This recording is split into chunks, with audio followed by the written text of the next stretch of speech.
A Woodland Park woman just acquitted of criminal charges is opening up about being arrested for reporting what she believed was a drunk driver. The driver was not drunk and happened to be the wife of a school board member, and the 911 caller was pushing to recall. When police came out, they charged the 911 caller. Investigative reporter Sean Rice is live to explain what the woman just found not guilty by a jury is saying tonight. Sean.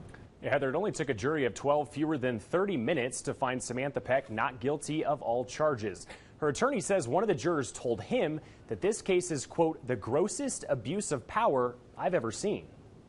There's a certain point at which you cross the line from false reporting to attempt to influence a public official. That's David Illingworth, the Woodland Park School Board's vice president and deputy district attorney for the 4th Judicial District. Here he's speaking about Samantha Peck with a Woodland Park police officer in July 2022. It was disheartening. And Illingworth is telling him, oh, you can up that to felony charges, and she should be charged, basically. And Humphrey's basically, yes, sir, whatever you say, sir. If I was prosecuting it, I'd be wanting to listen to the tape, and if she's pushing, you need to go get her, you need to arrest her, she's a danger, that sort of thing. That's felony level. After this interaction, Peck was slapped with 2 counts of felony influencing of a public servant. The Woodland Park police chief says they had probable cause for her arrest and that Illingsworth's position as a prosecutor did not have any impact on the merit of the charges.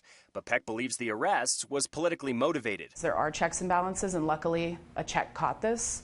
It would be great if we had more checks and balances on some of our local officials so that corruption could be monitored, particularly in the engagement between police and officials. She says the not guilty verdict returned by the jury so quickly sends a strong message to the powers that be in Woodland Park. A citizen in my community feels that this was wrong, and they knew nothing about this case. They knew nothing about the recall.